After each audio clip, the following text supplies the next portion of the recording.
episode 2 of O'Clock today. We are very excited to be talking about Philippe Dufour, the epitome level of watchmaking, the ultimate peak of independence. Actually, perhaps the first independent watchmaker as we know of in modern times.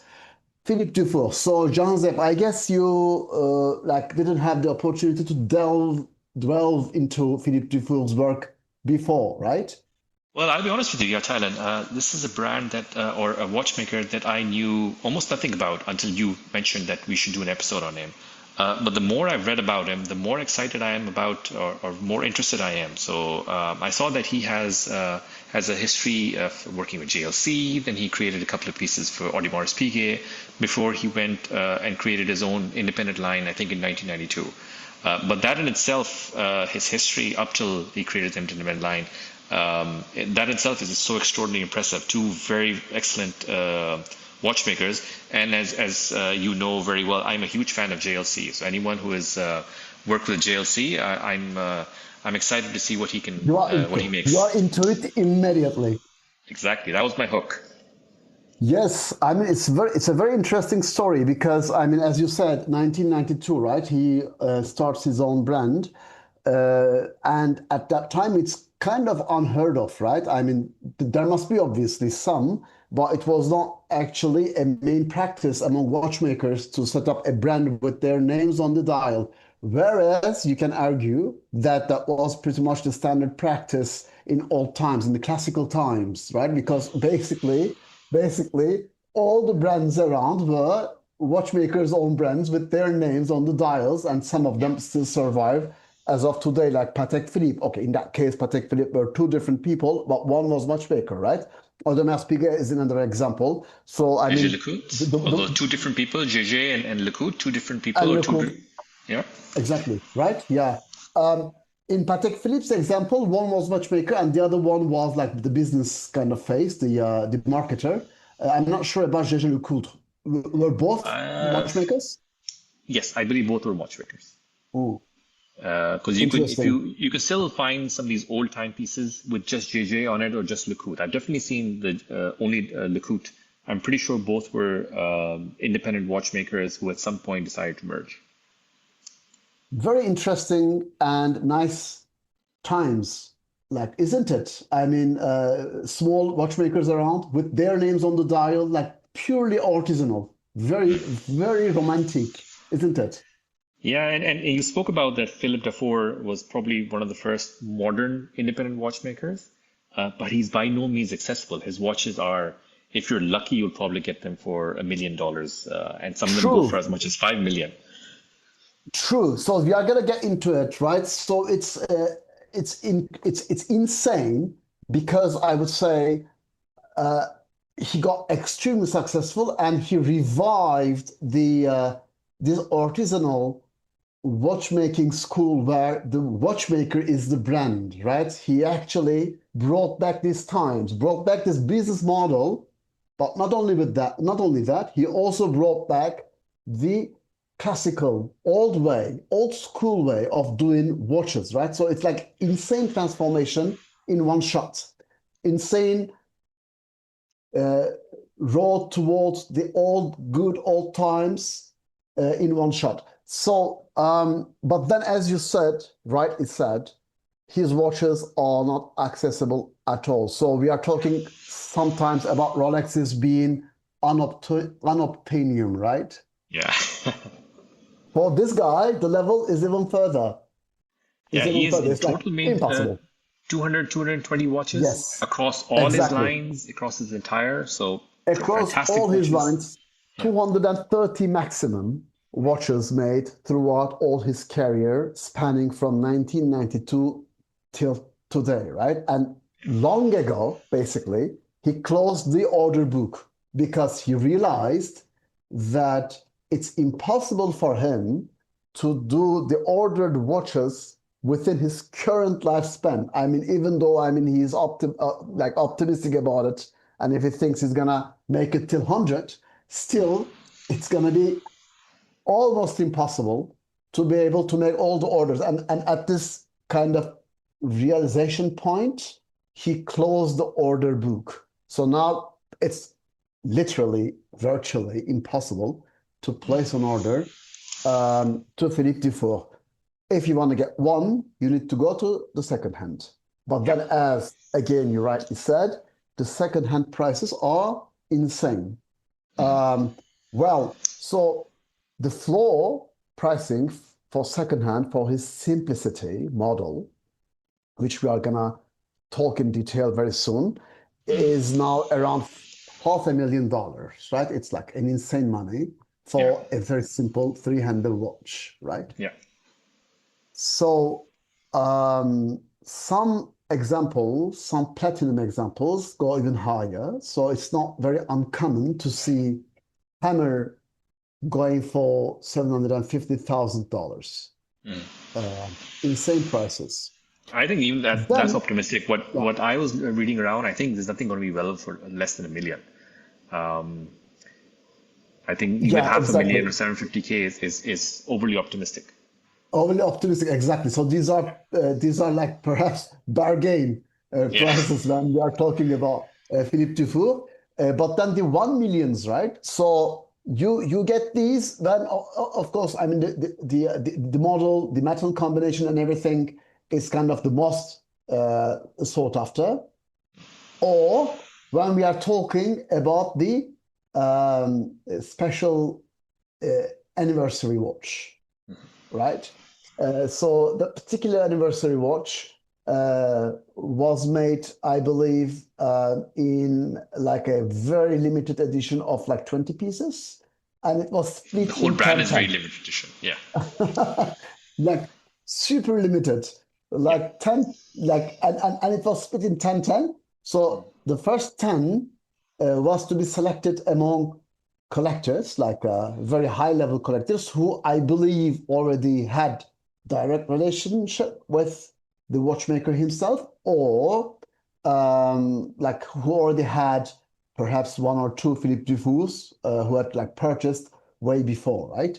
And the other 10, they were to be selected um, from a draw among applicants, like randomly. You could apply. But Did the you apply, prize, Tyler? oh yes, I applied. Okay. But obviously, I think I was like one of like many thousands, Yeah. so I never heard back from them. But the price was like insane. So to be able to get this at Philippe Dufour himself, it was like the only opportunity, like a lifetime opportunity. But still, the price was 650,000 Swiss franc. So for me to be able, I mean, if I had been selected, right, I had to, I mean, perhaps like sell a house or like Yeah. invest together with my wife, and then that would be insane. I mean, I could perhaps even decline it. I would perhaps be in a situation to decline because in that particular case, right?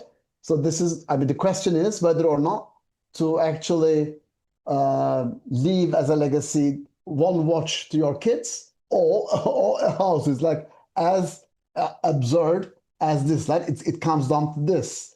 Um, Watch is probably a better investment piece. Oh, well, not all watches. The Philippe Dufour Not all watch. watches, definitely not all Yeah. watches, but for this particular one, yes. And also in this independent watchmaking circles, right? Flipping the watch over is considered as quite disrespectful, actually, to be honest. But Yeah. then, I mean, if my kid does it, I don't think it's gonna be seen as such, right? Yeah, If well, I'm not people doing still it. flip it, right? You will, as in, if we look for it, you'll still find a Philippe Dufour watch. I guess when it's one of 10 pieces, it's then very easy to like figure out who's the one who's selling it, especially if you're selling it immediately after buying it, after you've received it. Definitely, Then that's definitely, probably going to get you blacklisted. But definitely. simplicity is, and we spoke about this in prep for this discussion. Simplicity is a beautiful watch. But actually, I was looking at the different models. I really like the duality. The fact that it's Yes, off-center seconds dial. First is the mini seconds dial, which we talked in the last episode. That in itself adds a complication, but also adds a visual element, which, for me at least, it's very appealing. And then you move it off center. For some reason, that just seems a bit unique. So I really like the duality as well. Yes, well, quite interesting, because what he did actually, I think that was one of the main reasons he got so successful, right? Is that he tried the untried. He actually went for the unprecedented. That was the case for duality, and that was the case for his first wristwatch, the Grande et Petite Sonnerie, like I don't know how you would say it in English. The original name is in French, so it's like the minute repeater, big and small, but it's not a minute repeater per se. It's a chiming watch when it goes on. So it chimes at hours and quarters. Yeah, Um, so it's a very specific complication which was only found in pocket watches. right. Before he did it in wristwatches for the Yeah, first time. he was the He first one to do it. actually, Yeah. yeah, first went to do it in a wristwatch, this particular complication. And this happened right after he resigned from Audemars Piguet, because after working for GLC, right, he worked for Audemars Piguet in his own workshop, actually. Not, I mean, as an employee, he was at Jaeger LeCoultre. But for Audemars Piguet, he was an employee first, and then he actually was a commissioner, meaning that he was making watches in his own workshop for the brand Audemars Piguet, right? Yeah. And one of the commissions, if not the only one, was this Grande et Petite Sonnerie from Audemars Piguet, um, for pocket watches, because at that time we are talking about like 80s here. At that time, this complication was only available and only known for pocket watches, and they commissioned 5 pocket watches for the for this particular project, Yeah. and it took him thousands of hours of painful artisanal labor work to manufacture these 5 watches. So there were Only, five yeah, movements. I said there were five physical watches or five five move, design. 5 movements actually. Okay. 5 movements. They asked him to produce 5 movements that they would case themselves, because obviously Audemars Piguet is a very capable watchmaker, I mean, brand by themselves. So they get they source the movement from Philippe Dufour, and then they put their own dial, their own hands, and their own case on it around it. They built a nice pocket watch, and he did 5, only to discover after that 2 were broken Yeah. Well, I've by heard about one. Audemars I didn't hear Piguet. about two. I heard Yeah, one was so broken. I read 2. Interestingly, I mean 2 about. I mean it's insane. I mean even 1 is insane. Like imagine, uh, like 20% of your collection gets broken, right? I mean even before being delivered to the customer, it's insane. But I read 2 somewhere. Yeah, we may check that. But anyway, it was like obviously a huge careless move from Audemars Piguet's side, Yeah. and he was very upset. That was the trigger for him to vow to never work for another company other than for himself I guess we should again. thank that person who ended up He breaking that should. watch, because if he had not done it, then we would not have Philippe Dufour making his own watches. Having said that, it is so difficult for us to get, or impossible for us to get hold of his watch in any case. So maybe it doesn't True. really matter if he had stayed on with AP, or has his own brand. Well, I came as close as to get one in my hand. So there was this awesome watch fair, watch exhibition event in Singapore, and there were a booth of a particular retailer, basically, who was commissioning, or at time commissioned, Philippe Dufour watches, and they brought one sample, and it was a duality. I took a picture of it, on my hands, and I posted on Microwatch Collector, so you can go and check it. The picture quality isn't that nice because it was on the heat of the moment, so not very well, like kind of set up, but still a very nice Philippe Dufour watch, and it was a duality. So this duality, as you rightly mentioned, is quite interesting because this is the one who he, uh, he did right after doing Grande Petite Sonnerie wristwatch, which was a very first on its own right. Mm. But then when he switched to duality, right, he did another actually groundbreaking work, which is to use two balance springs. Can you imagine? So the watch actually has two beating hearts, Yeah. and then he used a differential like they use in cars, right? Yeah. To cancel out, I mean, to actually average out the signal that you receive from two different gears. Mm. That's genius.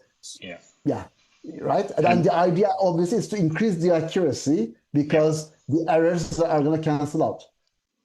Imagine putting that in a wristwatch, right? In something that's 11, 12 millimeters thick, trying to fit that Ick. all that into there. That much Yes, engineering, and everything component made by hand. So I guess when you put it that way, it justifies the price tag of the watch. yes, insane. I mean, you get something which is unheard of, which is unprecedented, and which is done by nobody else, right? And even to this day, there is no such wristwatch. It's, I mean, obviously insane, insane work. And yet, the magic of Philippe Dufour is not his genius mechanical approach.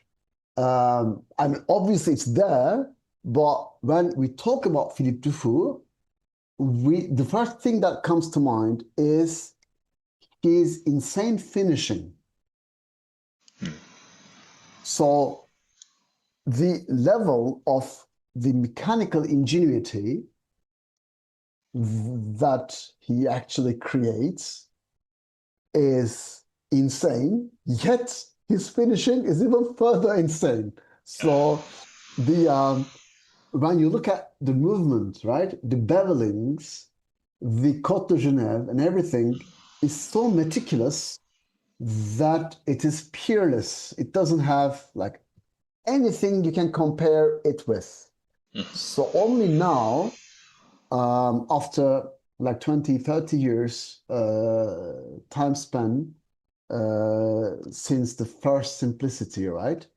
Only now young watchmakers started to appear, started to actually kind of showcase their work, which are candidate to rival the level of finishing Yeah. of Philippe Dufour. And notable examples are obviously Rexep. Uh, and before that, perhaps we can mention Laurent Ferrier. But I would say usually Rexep is considered to be the young watchmaker who has a finishing level of movement finishing level comparable to Philippe Dufour. I had a question for you because when I was reading about this and I was trying to figure out, it seems like Philippe Dufour, at least especially when in his early days when he had just started producing watches under his own name, there's a Singapore connection over there. Because some of his first earliest watches were bought by the Sultan of Brunei in Singapore. So did he collaborate with one of the retailers in Singapore in his earliest watches? The earliest watches, he indeed collaborated with the retailer, but it was not in Singapore, it was in Japan. Okay. So what he did was that so he actually owes a lot to this Japanese retailer, I would call it, because they were um, responsible for the sales of his watches, right? So he collaborated with them to actually sell his watches and then make enough money to sustain his workshop. This said, though, I've also heard a particular story about Singapore. So this might be a side collaboration, actually, not the main thing, Yeah. but a side collaboration. What I heard Yeah. that I don't know if his first three watches or three of his watches were bought by the Sultan of Brunei, and he bought them in Singapore. That's what I had read in one of the Yes. reviews. I just wanted to validate that with you. Yeah. And by the way, the Sultan of Brunei, he's an insane watch collector. I've heard, yes. So these insane Patek Philippe's, like that seem like only experimental, right? You have like insane amount of complications, huge case, very thick, uh, like with diamond ornaments and everything. So this kind of like one-off watches from Patek Philippe usually go to Brunei Sultan, and he wears them, he enjoys them. So I mean, obviously he's insanely rich. All the oil money goes to him as well in his country. Yeah. So he's like insane, an insane sultan, right? So he can do whatever he wants with his money. But anyway, back to the point, back to Philippe Dufour. So this duality was obviously insanely successful, and collectors were delighted by the level of mechanical ingenuity and meticulous finishing he was proposing. And they actually pushed him to create a very simple watch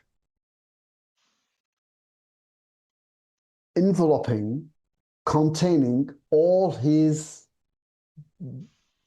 ingenuity, right? And he came up with simplicity. So that We say sim simplicity, yeah. no We say complication, nothing, yeah. just insane finishing. Yeah, Yeah, we call it simple, but what is beating inside of it is far from simple. But yes, in terms of the look outside, it's sort of a personification of clean lines, three hands, zero complication, as in there's no date or anything else. So it looks simple, but what's beating underneath it is far from simple. exactly. It's actually a very very high end craft, and the whole watch is oozing quality and I would say ingenuity, right? And there is one detail on the dial which actually places it in a very particular place. I mean, as if all the other things that we have discussed are not enough, there is this one particular small detail which actually is quite interesting because no one else does it. It's the name of the dial maker on the dial, printed on the dial. Mhm. And it's not him. So he sources his dials from Metalam, a very respected um, dial brand, dial manufacturer. And just like out of respect, he prints the name of the dial maker on the dial, just like next to Swiss made at the bottom.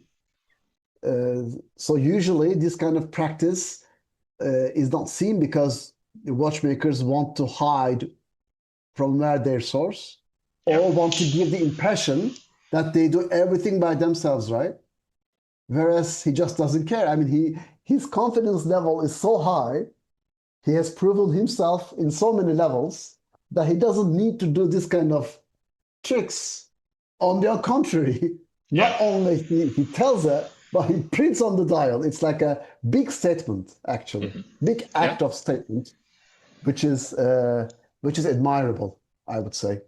Yeah. Um, Very fascinating. Fascinating, exactly fascinating. And this particular simplicity anniversary piece to which I applied, right? I mean, without even knowing the price. Um, so that one had an officer caseback. So are you familiar with this officer caseback thing? You can open it up and then you can see the move the display Exactly, case back. Yeah. exactly. So Patek Philippe does this for their Calatravas. Well, not their Calatravas, for very specific um, Calatrava references. Not all, obviously. And it used to be, I think, way more common in the old classic era because it Probably. protects, yeah, it protects the movement from dust. Yeah. It acts as a dust cover somehow. Now, obviously, it's done just to uh, like remember the old good times, right? It's because it doesn't have like any practical function Yeah. anymore because the caseback is very well secured anyway, right? It's like a homage Yeah. nowadays to the old days, and it looks very beautiful, especially when the hinges are discrete. Mm. It's it's very beautiful. You have, and it looks as though you have a solid caseback, but then like a party trick, you open up Sure. the caseback, right? It's probably also a nod to pocket watches, because I imagine for pocket watches it makes a lot of sense to have casings on Yes, both sides so that the watch is true. protected at all times, which is not True. necessarily a requirement for wristwatches. Also, with now the improvement in material quality, so it's probably also a nod to pocket watches.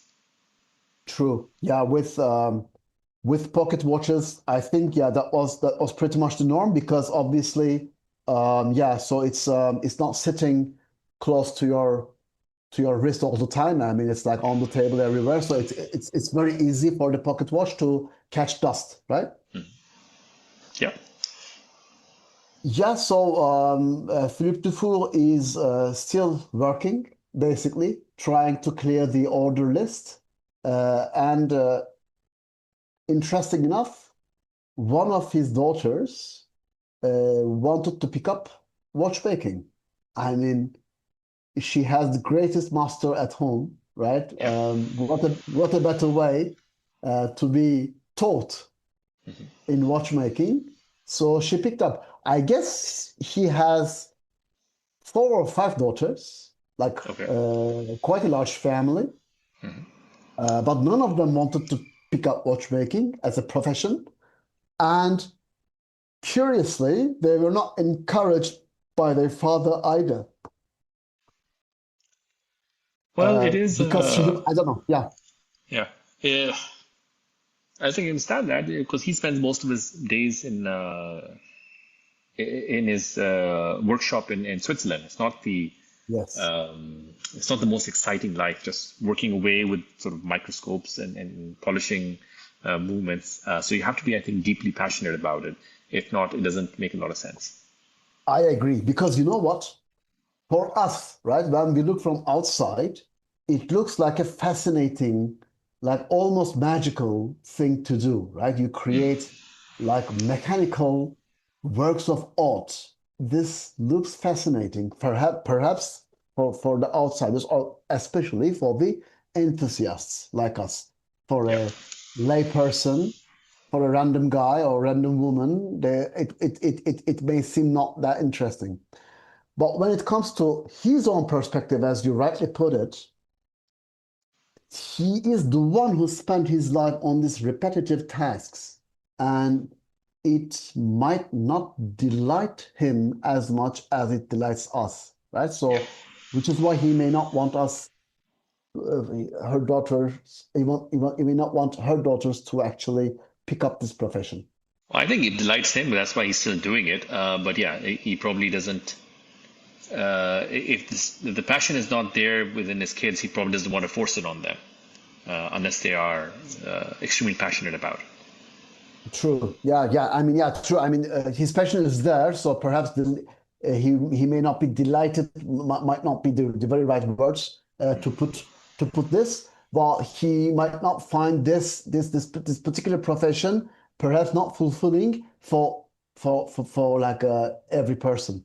Um, yeah, that's a better way to put it, perhaps. But yet, one of his daughters, right, was quite adamant, and she insisted basically to convince his father that he wants to take this profession as his life profession. So, and then, so, and after they started working together, right, she immediately showed talent and passion to his father to actually further convince him.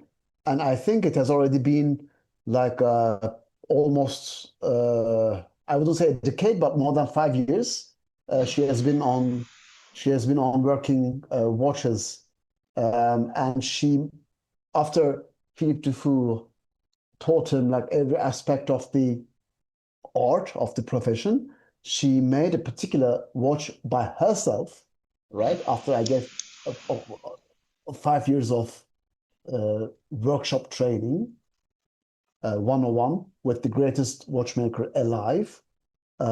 He, as a finishing thesis, let's call it, she produced a school wristwatch Yeah. that he double signed as Philippe Dufour and Daniela Dufour, her name. And her name goes to the movement side as a plate. Very So, nice. and then that watch is on her wrist. So Okay. that's her watch. So it's insane. I mean, if she gets to sell this, obviously it's gonna also it's gonna worth perhaps 1 million. I'm not sure, Yeah. but I mean it's very valuable, obviously. But it's her watch. She wears it and she enjoys it. And I'm quite curious to see whether or not she's gonna be the one taking over the business and continuing to produce the simplicity. Or Um, her own line. Doesn't need to be simplicity. If she continues on with the brand and starts creating her own lines of watches, yes, yeah, it'll be perhaps. interesting to see if that collaboration bears any fruit. Yeah, That's pretty much it actually about I mean obviously that's not it, but this is like the general it for the aspects episode. Yeah. for the episode exactly. And for those who made it all the way to the end, just a preview of what we will be discussing next is one of the watches that I am a huge fan of. It's the Ulysse Nardin Freak X. So I'm really excited about in the next episode to talk about that. Uh, Not as doesn't have as rich a history as Philippe Dufour, but nonetheless, it's a fascinating timepiece which has a significant history. So really excited about talking about that. Awesome, awesome. Yeah, So I'm looking forward to actually hearing about this. I have had the opportunity to actually have one in my hands. we were It's there it's together when we looked at one. exactly right. Yeah, and it was very beautiful. Um, Freak, as the name suggests, and it deserves his name. We are going to Yeah. discuss it next time with me. And before we sign off for today, Thailand, what are you wearing today? What did you have on your wrist today? Oh, okay, yeah, true. Wrist time. I forgot. I was already like checking out. This is a Grand Seiko today. So we talked about the marvels of mechanical watchmaking, and yet I'm wearing a quartz today. I mean, it's perhaps not a good match for today's episode, not at all. Sorry for that, but yeah, it's a Grand Seiko. It's extremely well finished. Obviously not to the level of Philippe Dufour. But close. This set, this set, very interesting point about Philippe Dufour is that he went physically to the factory of Grand Seiko in Japan and taught finishing to Grand Seiko watchmakers. How about that? Very interesting. Very nice. Very interesting. I start fiddling with But my watch. the Yeah. watchmakers that were taught by Philippe Dufour at Grand Seiko's premises, right, are reserved to a particular studio called Micro Watch Studio, which does the higher end models of Grand Seiko, the higher Okay. end models movements of Grand Seiko, and this one is not one of them. But yeah, we can discuss later on about this watch. It's a very nice 40 millimeter 9F quartz movement, which has a starred quartz, which means the accuracy is even further enhanced.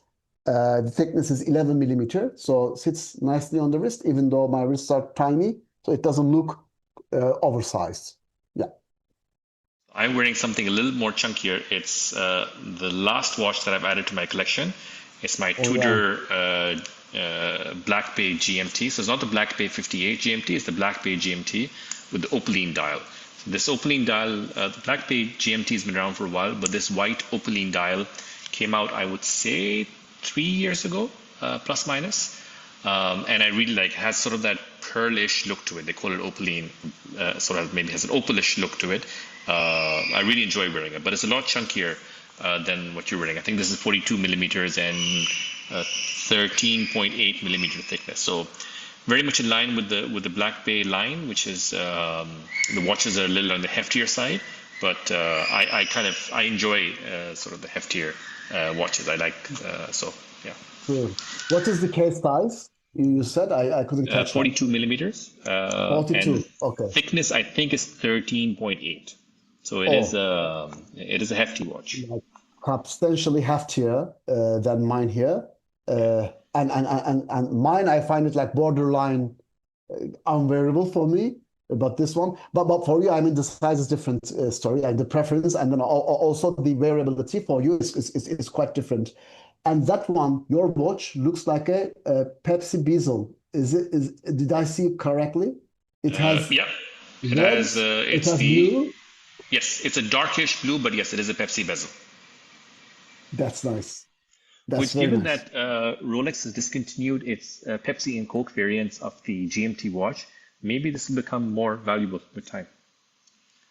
I'm sure. I'm sure because two-door watches are well sought after, Yeah, but and they're relatively they are easy to doing get, pretty right? well. There's no waiting list. You can walk into an AD and buy this pretty much any Tudor watch, unless it's a really latest release that is very popular. Then you might struggle to find that for the first 6 months, maybe 12 months. Other than that, I think pretty much every Tudor watch you can go in and buy on the spot. Unlike Rolex, Interesting. which is obviously very much more difficult to get a hold of. But their prices do increase the retail value, so the value of the pre-owned watches go up with it when the retail value goes up. So So how are they doing at secondhand? Appreciating? definitely not over retail. You'll get it under retail. Depending on the variant and the model, the delta to retail is lower or higher. For the more popular watches, the delta variant, like for instance, when the Black Bay 58 came out with the blue dial, for the first, I think 12 months or so, it was impossible to get on retail. Not impossible, but very, very difficult. Now I think it's easy to get. So the more popular variants, it will be closer to retail, whereas the variants that are not as popular, they will be a delta to retail. But it definitely doesn't sell over retail. Do you have like a price points for your particular watch? This So model of Tudor? this is, if I'm not mistaken, around, I want to say 4,000 euro plus minus retail value. Okay. Thereabouts, maybe just under 4,000 on a steel bracelet. Okay, and that's secondhand. It goes No, no, down that's how the much? retail value. That's the retail Secondhand, value. um, actually, I think it's probably less than 4,000 the retail. It's probably going to be around 3,500, 3,600 euros retail. And I think a secondhand variant, depending on how old it is, you can get it. I think if you look hard, you can find something for 25, 2,600 for this variant, because this is not the most popular one. The I Black see. 58 is the much more popular. Much more popular, which actually is harder to get perhaps at retail immediately, at least. Immediately. So they have now a lot of variants in it in terms of the color of dials and all that. So let's say the dials that were released this year might be difficult to find, but like the previous iterations, I think should be relatively easy to find in retail I now. see. But now with Black Bay 50, they've expanded the line a lot, both the regular variations and the GMT variants. So there are multiple dial colors and variations available now. So, and 58 is also, it's 39 millimeters and it's a thickness of under 12 millimeters. So it's a much lighter watch compared to the regular Black Bay, which is a little bigger and heftier. Hefty. So they increased the wearability a bit. You would say that I personally like True. the 42 This one. above the 39. Yes. I see. True, true. Yeah. Yeah, the reason why I asked specifically about the prices was to compare with mine, right? And interestingly enough, the same retail price, same depreciation for the second-hand market. So Interesting. in terms of USD, I bought it at 4K USD. Um, it's an insane amount of money for a quartz watch. I mean, many people wouldn't even consider it. I mean, including you, I guess, like spending 4K to a quartz. Of course. Yeah. And although it's a high-end quartz and it's a beautiful movement, even at the finishing side, it's not like the other quartzes that you would find in the market. But anyway, So it's a lot. And the second-hand market now is at 3K USD ballpark, which is like pretty much the same numbers that you kind of gave, right? Yeah, but I'm just doing a quick search while we're talking. Actually, the retail value is around 4,300 to 4,400 euros. So Oh, that's probably because they've revised the price, which means I won't go exactly how much I bought it for. It just means that I got a really good deal on it. yeah, it looks so. It looks so. But the second-hand value is still the one that you mentioned, Thereabouts. I think it'll 2,600 be higher. euros. If the retail prices have increased, then the second-hand price would have increased Then as well. So, true, yeah. true. Makes sense, makes sense. Good, good. Very well. All right. All Good. right. I think that's a good point for us to end the episode here. Awesome. All right, then. See you next week and stay with us. Thank you so much. Cheers. Thank you. Bye bye.